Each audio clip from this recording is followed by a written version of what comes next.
gawe jadi luwih dasa 10 purwa wiwitan.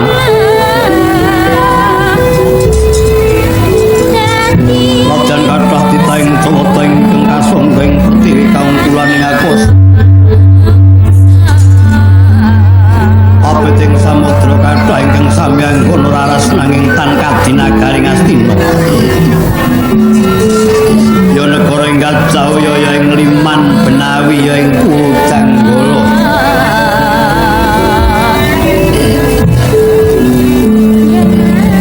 Wilanasta negara Astina ing ngene kedatoning Prabu Astimurti Gajahya kang yasa Prabu Gajahya.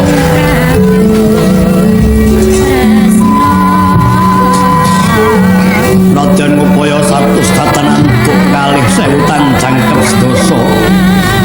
Ora mukalamun mongko bukaning carita dasar negara panjang punjul pasti mugil kemari pahwa dinawi. Parto Tata Raharja panjang dawa putapane punjung luhur kawibawane pasir samudra mugil gunung.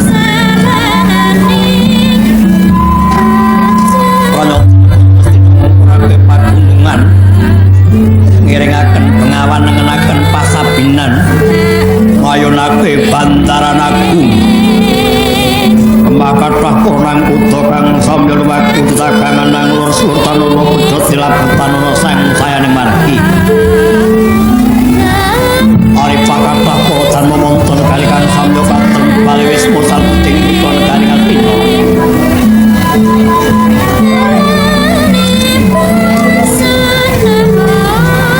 Jejelah pipit pasana pentuge tepung taritis papan biar katingal rupa kelo subur kang sarwa tinandur jinawi murah kang sarwa tinuku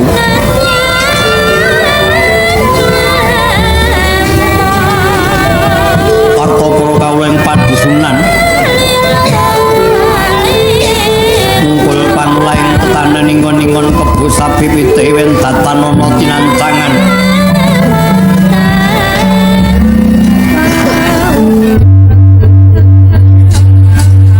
raina klaring pangunan wanti bumi bali marang kandange dewe-dewe raharja tegese tebih parang muka marana para mantri bupati wicaksana limpating kawrutan kendhat nyambut didaya keluraning Sinaranasa. Marmane negara Astina jenengan empuh pasan gedhe obore padhang jagate dhuwur kukuse atoh untarane ora ngemakke kanan kiring kiwalos nadaning praja mahapraja kata ingkang samya tumumpul talinawan karana Bondayuda mung keyungin marang kepoyaning kautaman.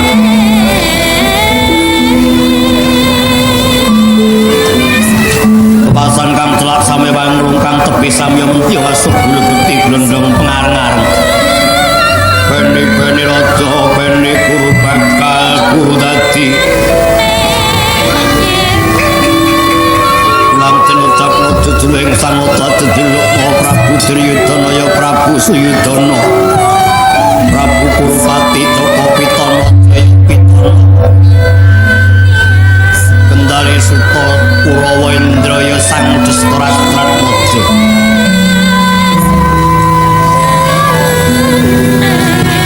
Narendra Berbondo tegese numpuk Rana Picis Berbandu sugih sedulur nanging ana cacate sawetara Prabu Duryudana kirang mangertos tata krami. Apa tetandane kadang 100 kang sami nyantol ing ugung sakarsanira. Mula pradur denyang gadhah ambak sumungah sesungaran. Adiku ndelake dupe katane nata Binathara.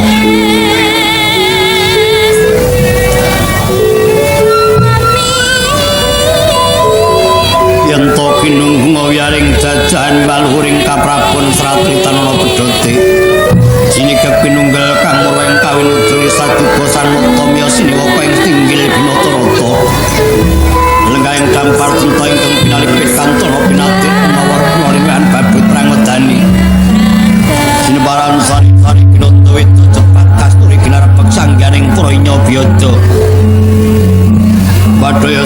Temanggung katanggung Joko Paloro kang sami ngampil putraning keprabon. Banyak dalang arda walika katumas sawunggaling dipangko kang sarwarna. Pinebutan laring Manyura kanan kiring Semar Pak Gantane Sanata dumuging panguraan.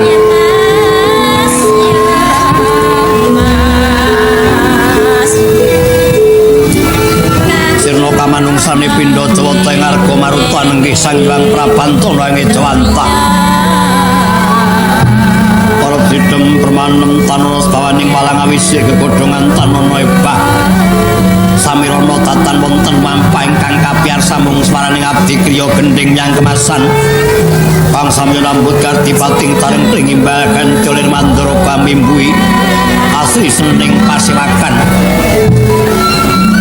Sinten ta ingkang kaparing ayun lah punika Sang Nayaka Wakrapatih wasisaning praja. Paperna pamantining Sanata Satreng Palasa Jenarawastu Raden Patih Haryo Sengkuni. Raden Patih Haryo Sumantri Kantapati ya Sang Swila Putra. Sumawana pilenggahe pandhiteng Talkandha ingkang peparap Sang Mahatma Bisma. Ya Sang Dewa Brata, ya Sang Cahnawi Suta, ya Sang Kanggaya. Pandhita Wadat Slawase tan kapareng palakrama.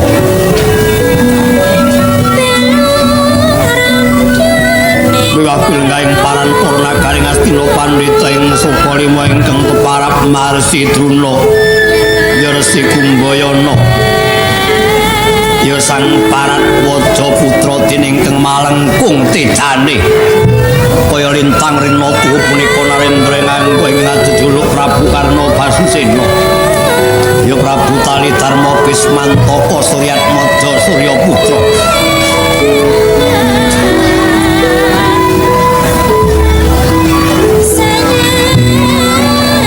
Patriteng mangke Sanata Denya lenggantang utan keparengan Mulandika labet ketaman Wirawan. Putra araning Wulan Wirawan mendung kaya surya kalingan mendung. Emang jroning penggalihan ngraosaken pakartining pandhiteng Sukalima Daiwang Druna anggenipun anggung reraketan lan para Pandhawa. Jroning jas anggung amelang-melang. Lamun kongsi langgeng mangkung sayekti bakal gawe turnaning Kurawa. Rumlaswaning kang pamaning kepadyan atuh ing awit anggung rinaketake teka mangkono pangudya Smarani Griya Sanata lamun uta dening wijiling lisan.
Astina wayah paduka pun Duryudana ngaturaken sungkeming pangabekti kula mawantu-wantu konjuka sandhaping pada. Yo Kaki Prabu tak tompeng tangan loro. Kaki Prabu ngaturake sungkem marang pun kaki pakalungaking ndangga kapeteking pernajor meketing margaya mimbana bawa leksana amung pangestunipun kaking takandha marang sira kula Prabu Duryudana tumuli tampan Kotadha ing pangan kula kalih paring pangestu paduka Kanjeng Panembahan Bisma kula pundhe wonten ing mestaka mawana bagya kayuwanan kula dereng sawetawis kang rawuh ngandika Bapa Druna wonten stinggil negaring Astina kula ngaturaken panakrama pambagi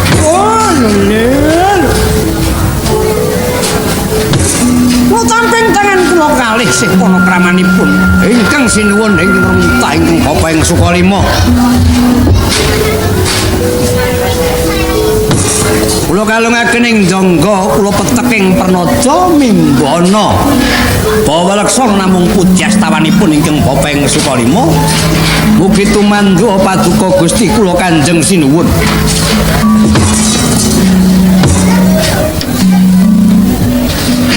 kula tamping tangan kula kekalih kula kalungaken ing jangga kapeteking pernaja sumusuping ulung manah amawana rah daging kayuwanan mekaten ugi rawuh paduka Koko Prabu Ngawangga kula ngaturaken pasegan panakrama konjuka inggih Yayi kula tamping tangan kula kekalih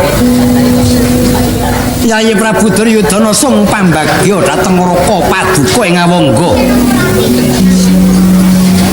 mboten langkung kula ngaturaken pudyastuti konjuka paduka Yayi Prabu Duryudana Kotadha ing tangan kula kalih kula pundhing mastaka dadosa jimat paman Arya Sungkuni dereng sawetawis ngandika prapteng abyantaran ingsun paran padha raja praptane si paman Raja Swan kula ngarsa paduka njeng Padukendra boten langkung ingkang pamaning kepatihan ngaturaken sungkeming pangabekti kula mugi konjuka sandhaping pepada kula tamping tangan kula kalih damel bingaing manah atawi saking menika Kanjeng Yanging Talkandha ana dawuh mapa Putu Prabu mila paduka kurawaken dhateng negaring Astina menggaing wigatos namung kula suwun wawasan kang sarta pamanggih paduka Kanjeng Hyang Bisma ing bab ruwet rentenging manah kula ingkang tansah kula sandhang rainten dalu boten sanes kecawi ngraosaken tingkah pakartenipun Bapa Druna anggenipun tansah raketan kalian para Pandhawa menawi kantos ing mangke kadlarung-dlarung kelajeng-lajeng tingkah pakartenipun Bapa Druna ingkang mekaten boten wurung Pandhawa badhe dipun awataken Kurawa badhe dipun enthengaken tumapaing perang ageng ing jagat ingkang sinebat Baratayuda Bapa Druna badhe tega asoring junit para Kurawa margi saing menika kula nyuwun dawuh wawasan paduka Kanjeng Hyang Talkandha wonten sukaliraning penggalih paring dawuh dhateng Bapa Druna supados Radyang ngirang yanggenipun raketan kalian kadang-kadang kula Pandhawa andra ingkang puspitarum kasiliring samirana mre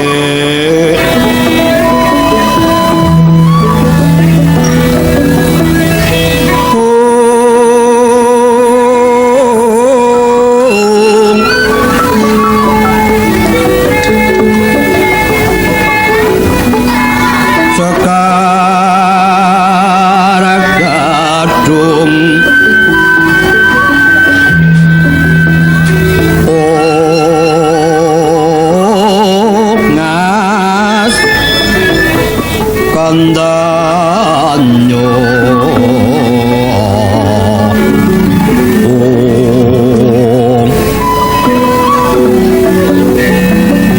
maweh raras renaning driya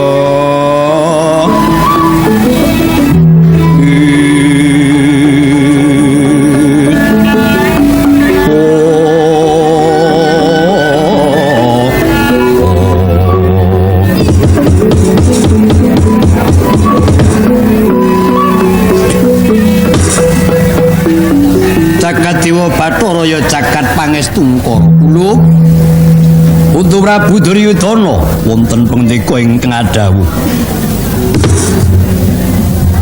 ananipun kaki tok tekake marang negara Ngastina wigatine sira kulup mradulake lelakone Pandhita Druna anggone tansah reraketan kalawan putu-putuku Pandhawa. Munggo saka panemune kula putu Prabu Duryudana yen nganti kebacut-bacut mengkono.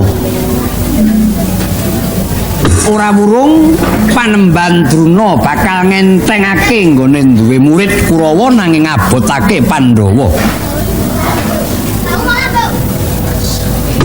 Sadurunge sira kula Prabu Duryudana nutuh marang Panembahan Druna luwih dhisik pun kaki nedya pitakon Wangsulana sing cetha badhe tangu menapa Kanjeng Hyang Pandhita Druna ana negara Ngastina kuwi dadi sawijining apa Papa Druna wonten negari Ngastina menika satunggaling guru Pandhita Druna kuwi sawijining guru gurune sapa gurunipun para Kurawa drasan gurunipun para Pandhawa dadi wis cetha yen Pandhawa iku muriding Pandhita Druna aku arep takon guru lan murid tansah cecaketan lan raketan kuwi bener apa luput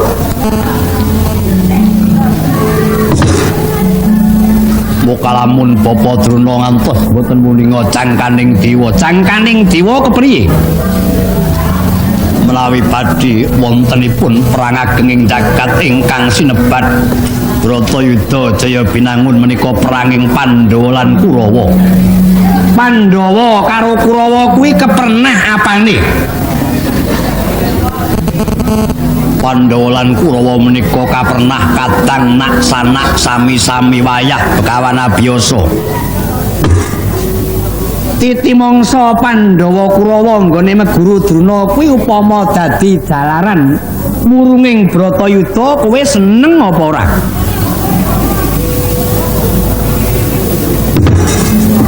Kados pundi paman? Paman sengkuni kaparenga matur ing ngarsanipun Kanjeng Hyang Takandha.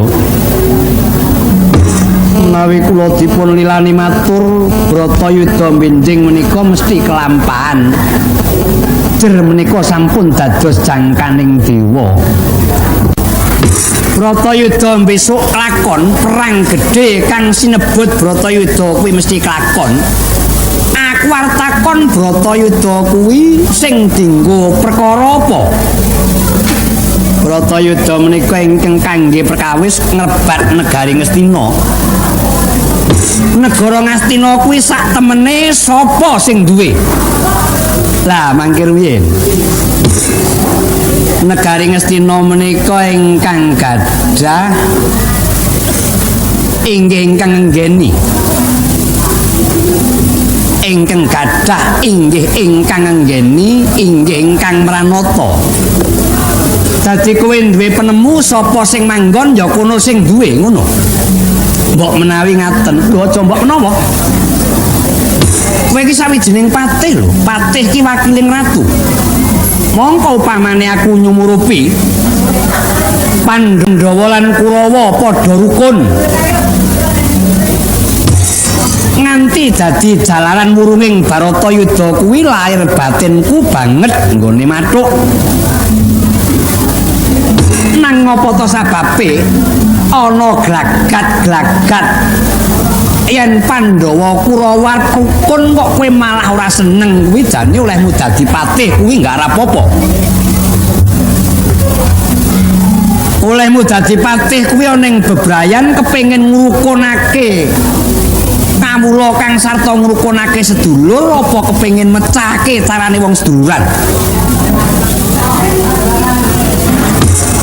Menawi pancenipun kula kepengin ngrukunaken antawisipun kadang sami kadang nanging jangkaning dewa mboten saged kabusek mesti kelampahan. Yen to kowe ngugemi jangkaning dewa kudu kelakon lan ucapmu kawit kowe muni yen kang tok cipta rina wengi amung kerukunan. Lan yen kowe ngakoni negara Ngastina iku sak temene para Pandhawa sing ndarbeni upamane wis ana lilaning ati Putu Prabu Duryudana mbalekake negara Ngastina marang wewengkon pangwasaning Pandhawa, Bratayuda bakale wurung nadyan wis klebu jangka. Wontenipun ingkang sinuwun Prabu Duryudana dereng kepareng mangsulaken negari Ngastina dhateng para Pandhawa. Menika estunipun sampun kathah probaya tuwin wragat ingkang kangge ndandosi risaing negari Ngastina. Yen to Prabu Duryudana ngucap perkara ragat ngene dandan-dandan negara Ngastina, aku arep takon kowe dandani negara Ngastina kuwi kang kanggo wragat bondo pribadine Duryudana apa njupuk ulu pemetune negara Ngastina? Lah menika kula kirang mangertos. Ngaten dados ingkang perlu kula aturaken mriki namung prakawis nguwatosaken lampanipun para Pandhawa anggenipun tansah cecaketan lan Bapa Druna. Nadyan ucapmu amung matirake lelakoning Pandhawa nggone raketan karo Pandhita Druna nanging rembugan mau kudu nganggo wasana tegese nganggo padha. Yen sabab raketaning para Pandhawa kalawan si Druna ora gawe kisruh kang sarta ora gawe kuranging kawibawan Putu Prabu Duryudana tumraping aku malah banget tak ajokake supaya saya raket ing antaraning guru lan murid. Mbok menawi petangan kula mboten badhe lepat petungan perkara apa kula? Para Pandhawa menika satunggaling sadya ingkang pinter milut dhateng sinten kemawon. Menawi kantos Bapa Druna kengguh dhateng pamilutaning Pandhawa mboten wurung badhe ngentengaken Kurawa. Trening nyatane Pandhita Druna dina iki uga kesuwan ana ngabyantaranira kulup. Tumuli dangunen duwe karep apa kok dadi nganti raketan kalawan para Pandhawa. Menawi tetira mekaten Kanjeng Hyang, kula nyuwun palilah paduka supados aradi majeng lenggahipun Bapa Druna. Kaya wis ora ngurangi Subasita maneh. Prayoga ajokna tumulipun kaki nedya midhangetake apa ingkang bakal tok dawuhake kalawan Pandhita Druna. Inggih ngestakaken dawuh Bapa Druna paparenga sawetawis radi majeng lenggahipun. Kawula nuwun ya putraku dateng sika ngestakaken dawuh. Sang Pantara Ratri mung cipta pukulun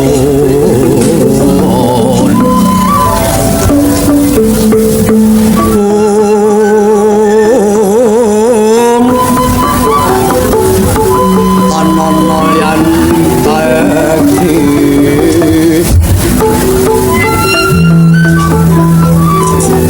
mila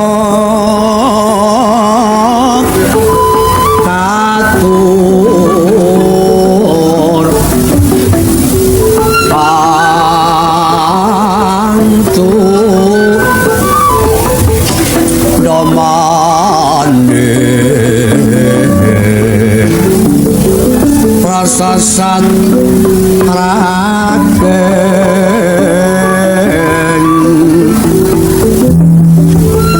ulun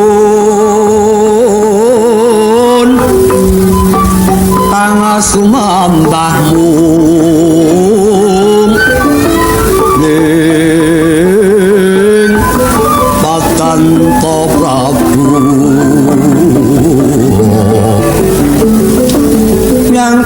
ngantos sing sim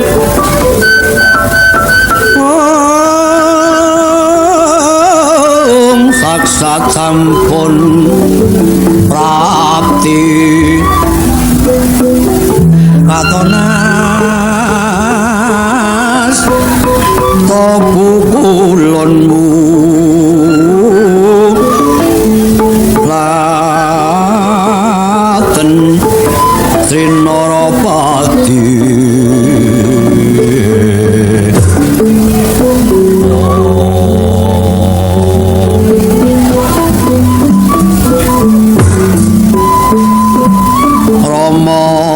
Dewan ingsun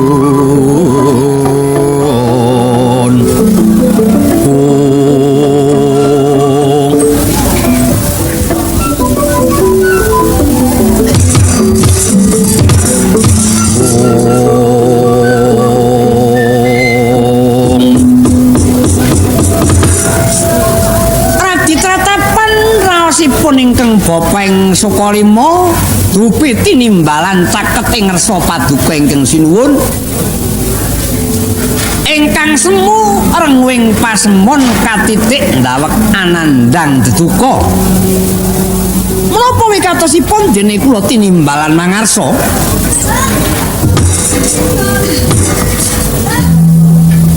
sing manah kula matosaken dhateng Bapa Druna anggenipun tansah raketan lan Pandhawa menawi kantos Bapa Druna kepilut dhateng rembakipun para Pandhawa tartamtu badhe kesupen dhateng para Kurawa. Ora kalah.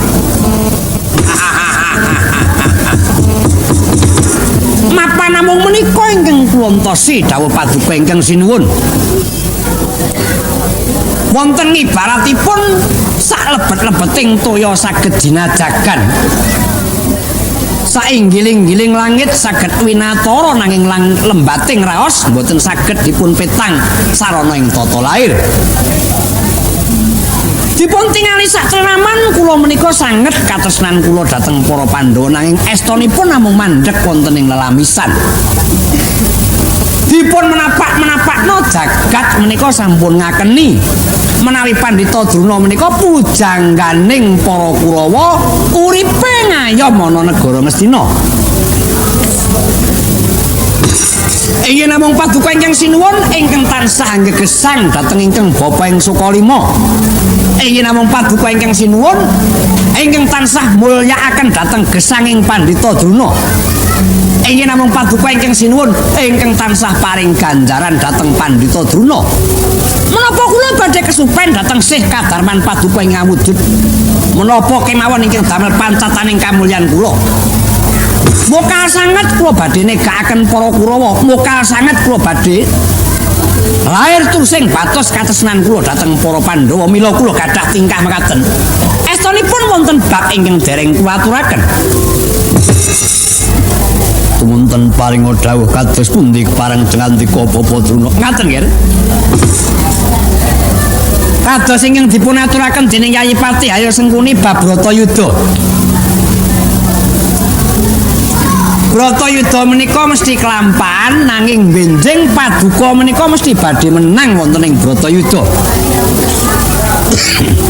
Jalaran kula gadah reka daya wontenipun para Pandhawa tansah kula caketi.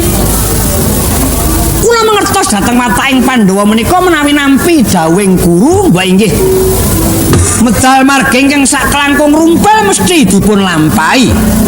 Lah menika mangke saged dipun buktekaken. Sampun watawis lami Werkudara menika anggenipun tansah meguru dhateng ingkang Bopeng Sukalima.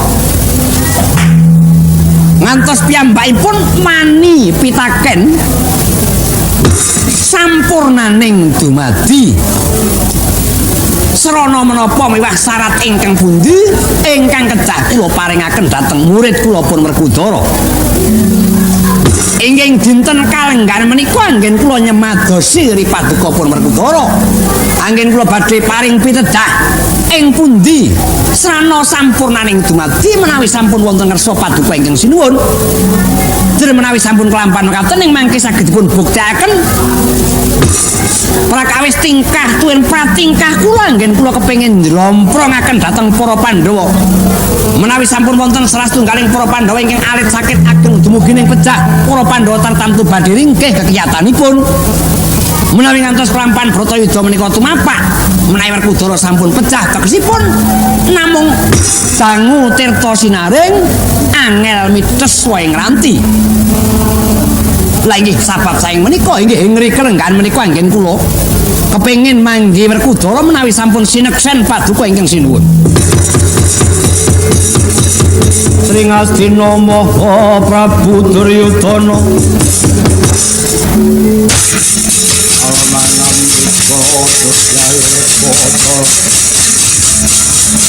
dan apareng kene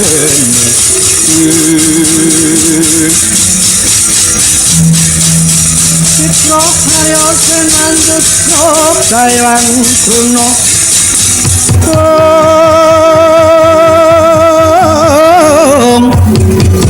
Risaksana mangendali Babu sewayang ulun sira kakyapa sita angular ingkang tirta pawitrati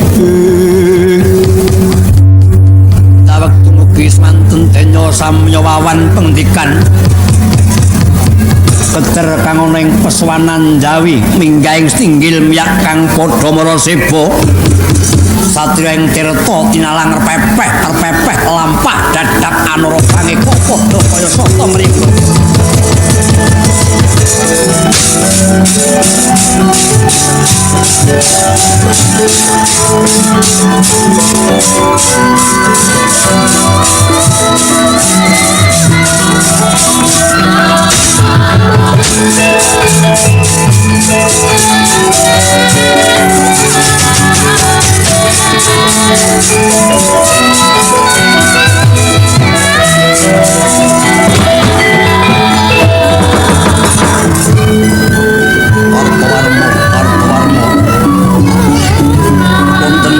ingkang adhawuh apa kang gawe keteling pesuwanan Joko boten wonten kutha ngrapantengan limaning medhot saking wantilan menggaengan karya kita sami tingak ratanipun kadang kuling Dodipatipun Werkudara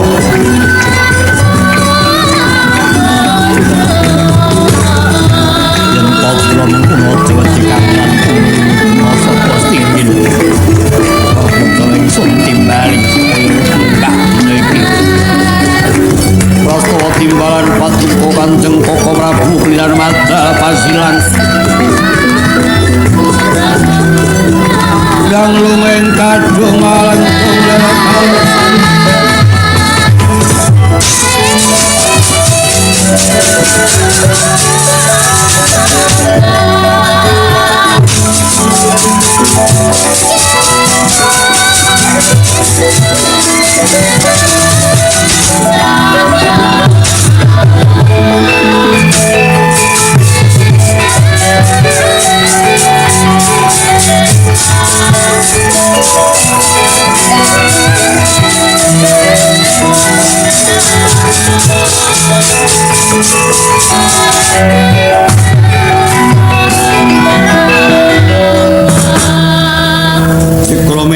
saking Arsara Kanata satring tirta tinalang Raden Kartowarma mandhat saking Siti Bentar merpeki ungganing Sang Werkudara sandhawaken timbalanipun ingkang rapa mekta Prabu Duryudana minggahing tinggil kawis tingalamun ayem jroning penggalih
Raden Bratasena Raden Bimasena Wahyunindo Jayalaga Kusuma Yudha Kusuma Dilaga ya Sang Prabantana putra satriya gedhe ora kendho dhuwur ora kliwat pamulu jenar sumara kaya sirating Raditya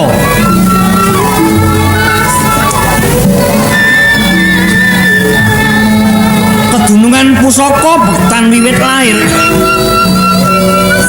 awujud kuku Pantanaka landhepe 7 penyukur dawane 7,5 depa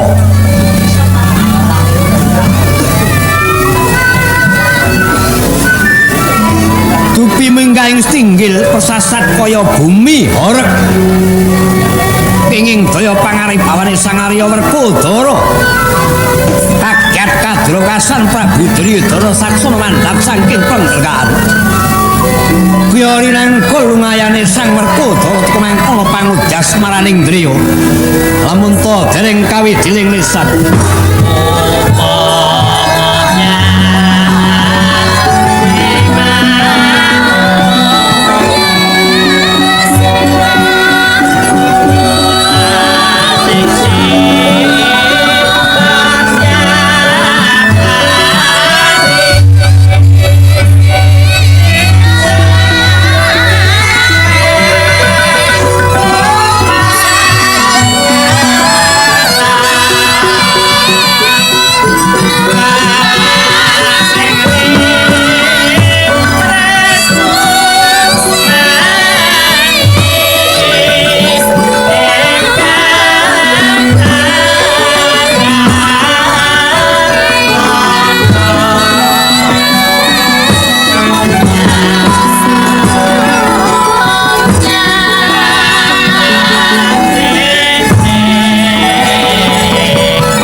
kaya ketiban daru ingkang saobor gedene negara Ngastina karana tekane kadang kowe ngunggul pawenang Arya Werkudara Ndara durung sawetara tekamu paran sira padha Raharja Yayi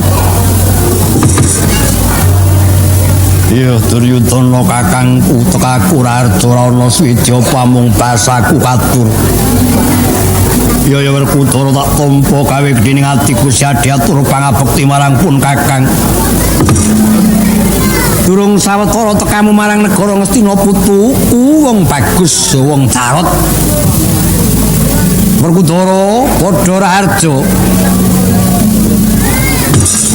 ya yang Bisma tekaku ora ana swija pamundi pangestumu muridku kang tak tresnani dhewe wong bagus wong kang sentosa dada baune Werkudara kowe padha becik ngger iya apa Guru Druna Raharja tekaku ora ana swiji apa Nyai Werkudara padha Raharja tekamu marang negara Ngastina iya karna kakangku Raharja tekaku ora ana swiji apa Raden Werkudara padha Raharja tekamu marang negara Ngastina iya paman Sengkuni Raharja ora ana swiji apa aja basa kowe ku kaget jroning tias pun kakang ora kanthi kenyono-nyono yen to negara Ngastina ketekan katangku kang banget tak tresnani yaiku Yayi Werkudara wigatine apa tumuli matura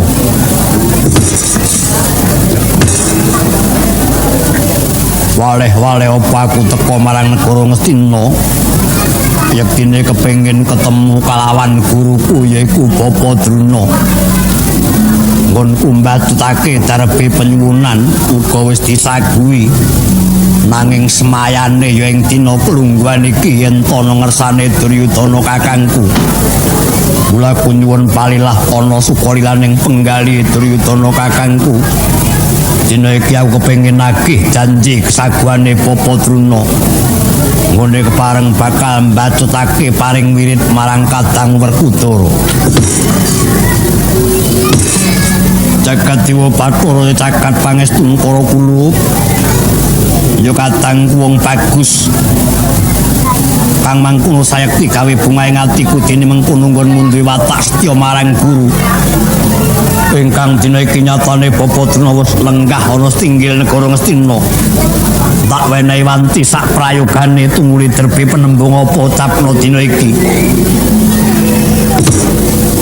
gawe gedene atiku dene wis ana palilahe Duryudana kakangku Bapa Drona wonten pangendika ingkang dawuh nggih sawetawis Bapa Drona dimajeng lenggahipun sepados Trawata Werkudara anggenipun nampeni dawuh pangandika paduka kawula nono ing putrangku atus dika ngestakaken dawuh Risang Mahayogi sawusnya smedi mungging patrapaan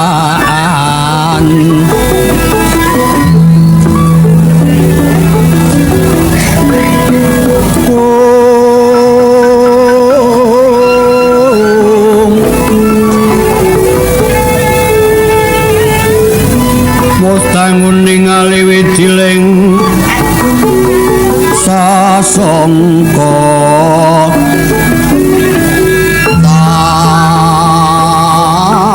taking mrahning uger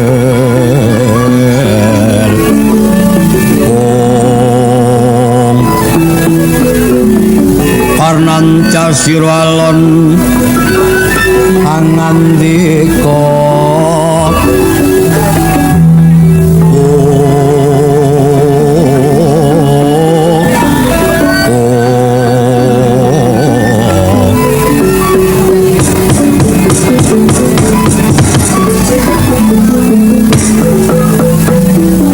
balenono nggonmu derbe panembung marang aku lho mumpung iki ana ngersaning Kang Raka Sinuwun Prabu Duryudana kang sarta sineksen dening ingkang Eyang Pandhita ing Talkanda apa dening Kang Raka ing Awangga kowe bakal duwe penjaluk apa dadak nganggo wigih ringa-ringa waleh-waleh apa tekaku marang negara Ngastina ketemu lan Drona guruku aku kepengin ambudidaya sampurnaning dumadi ora salah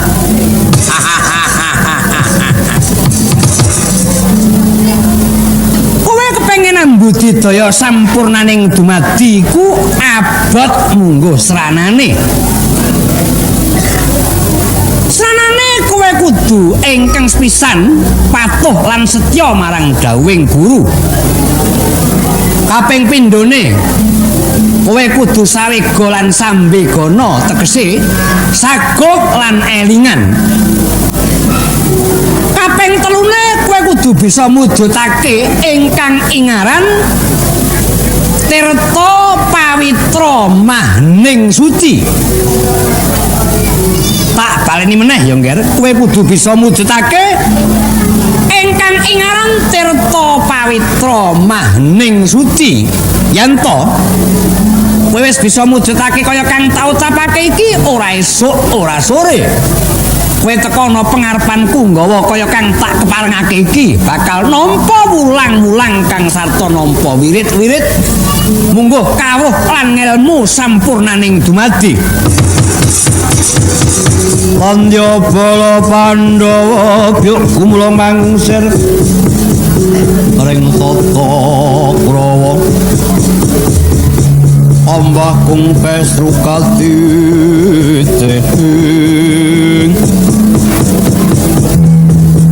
marot-marot katut para ratu ben sagung pratipati merot kapilayu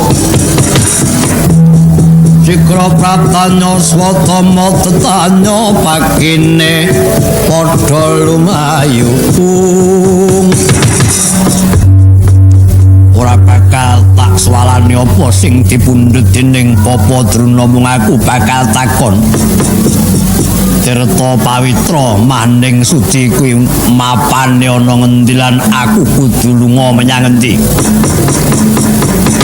dina iki aja wedi kangelan kowe tak tundung supaya mlebu ngalas tik brasara Kowe manjinga jroning alastik brasara ana jroning guwa Sigrangga. Yen wis kelakon kowe mlebu ing alastik brasara mlebu ing guwa Sigrangga ya ing kono. Papan dununging tirta pawitra mahning suci. Yen pancen tetrom punapa kalilan dina iki Werkudara mangkat. Prayoga dina iki tumuli ayatana apa ingkang tak ucapake iki mau Kulub. Yen ngono aku njaluk pamit lan aku njaluk pangestu. Lelungsen tak bakali pangestuku marang kowe, aku tansah jejurung puja mantra pangastuti bisa entuk gawe. Duryudana kakangku aku njaluk pamit ya Werkudara. Tak rewangi nyuwun marang panguwasane kang agawe jagat muga kelakon gayuhamu. Kanjeng Hyang Bisma aku njaluk pamit. Ya ngger kula Werkudara Raharja laku ming ditalan. Karna kakangku aku njaluk pamit. Iya Yayi. Muga-muga kinalisna saline beda.